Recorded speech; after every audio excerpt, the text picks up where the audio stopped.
నమస్కారం.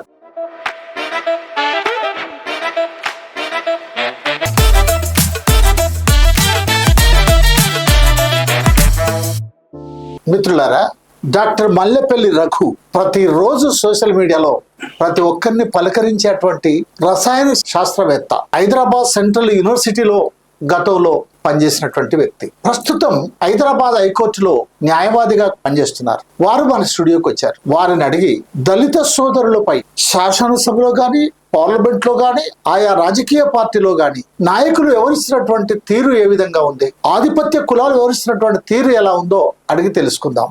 అంతేకాదు, ఇలాంటి దళిత శక్తులపై ఎలాంటి దాడులు జరుగుతూ ఉన్నాయి, చివరికి నిన్నగాక మొన్న సుప్రీంకోర్టు ఇచ్చినటువంటి తీర్పుకు సంబంధించి కూడా మనం తెలుసుకుందాం. రఘు గారు నమస్కారం అండి. నమస్తే సార్. చాలా సంతోషం సార్ మీరు మా స్టూడియోకి వచ్చారు. రఘు గారు, రిజర్వేషన్ లో ఎన్నికైనటువంటి ప్రజాప్రతినిధుల పైన ఆయా పార్టీలోని ఆధిపత్య కులాల్లోని నాయకులు ఒత్తిడి తెస్తున్నారని, లేదా బెదిరింపులకు గురి చేస్తున్నారని, లేదా ఆయా నాయకుల యొక్క పెత్తనం ఈ రిజర్వేషన్ లో ఎన్నికైనటువంటి వాళ్ళ పైన కొనసాగుతుందనేటువంటి వార్తలు ఈ మధ్య కాలంలో వచ్చాయి, గతంలో కూడా వచ్చాయి. ఇందులోని వాస్తవం ఎంత? ఇలాంటి వాటిపై మీ అభిప్రాయం ఏమిటి? ముందుగా ఈరోజు బొజ్జా భిక్షమయ్యతో ముఖాముఖి కార్యక్రమానికి నన్ను ఆహ్వానించిన ఈ స్టూడియో మిత్రులందరూ కూడా జేబీఎం తెలియజేస్తున్నాను. చాలా మంచి ప్రశ్న అడిగారు సార్. ఈ మధ్య కాలంలో రాజ్యాంగబద్ధంగా ఎన్నికైన దళిత మరియు గిరిజన ఎమ్మెల్యేల పైన ఆధిపత్య కులాల పెత్తనం ఎక్కువైంది. ఏ కులం కూడా పాలకవర్గం కారాదు, ఇది ప్రజాస్వామ్యానికి వ్యతిరేకం, విరుద్ధం అని చెప్పి డాక్టర్ బాబాసాహెబ్ అంబేద్కర్ 1947-48లో హెచ్చరించడం జరిగింది. గత 79 సంవత్సరాల నుంచి ఈ సమైక్య రాష్ట్రాన్ని కానీ, ఈ రాష్ట్రాన్ని కానీ రెండు కులాలే పరిపాలిస్తూ ఉన్నాయి. పరిపాలించడమే కాదు, దోచుకుంటా ఉన్నాయి, దొంగులిస్తూ ఉన్నాయి, కొన్ని వందల వేల లక్ష కోట్లు సంపాదించుకుంటూ ఉన్నారు. మీ ప్రాపర్టీస్ ఎలక్షన్స్ రాకముందు మీ ఆస్తులు ఎంత, రాజకీయాలకు వచ్చిన తర్వాత మీ ఆస్తులు ఎంత, సీఎం కాకముందు నీ ఆస్తి ఎంత, సీఎం అయిన తర్వాత నీ ఆస్తి ఎంత, నీ అఫీషియల్ ఇల్లు, ఒక ఇల్లు 200 కోట్లు 300 కోట్లు. ఒక ఇల్లు కాదండి, విజయవాడలో ఒక ఇల్లు, అమరావతిలో ఒక, హైదరాబాద్ లో ఒక ఇల్లు, బెంగళూరులో ఒక ఇల్లు, అబ్రాడ్ లో ఇల్లుతో పాటు ప్యారలల్ గా ఫామ్ హౌస్లు, ఇన్ని వందల వేల లక్ష కోట్లు సంపాదించుకొని దోచుకుంటున్నారు, చేస్తున్నారే. మరి రాజ్యాంగబద్ధంగా ఎన్నికైన ఎస్సీ ఎస్టీ రిజర్వ్డ్ ఎమ్మెల్యేలపై మీ పెత్తనం ఏంటి?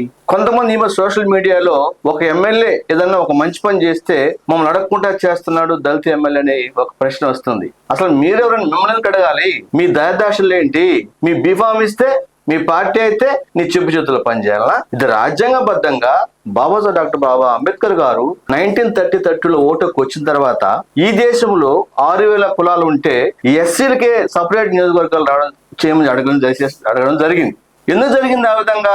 ఈ కులాలు ఊరికి దూరంగా అన్టచబిలిటీని వ్యవహరిస్తున్నారు. వీళ్ళకి కొన్ని రిజర్వేషన్స్ ఉంటే వీళ్ళకి వాళ్ళు వాయిస్ అసెంబ్లీ పార్లమెంట్ వినిపిస్తారు, వీళ్ళు వాటా వీళ్ళు తెచ్చుకుంటారు, వీళ్ళు సమానంగా బాగుపడతారు ఉద్దేశంతోనే ఆ రిజర్వ్ కాన్స్టిట్యూషన్ తీసుకురావడం జరిగింది. అంతేగాని నీ దయాదాక్షిణము, నీ భిక్ష అవసరం లేదు. ఇక్కడ నువ్వు నీకు ఇష్టమైతే బీఫామ్ ఇవ్వద్దు నీ పార్టీ నుంచి.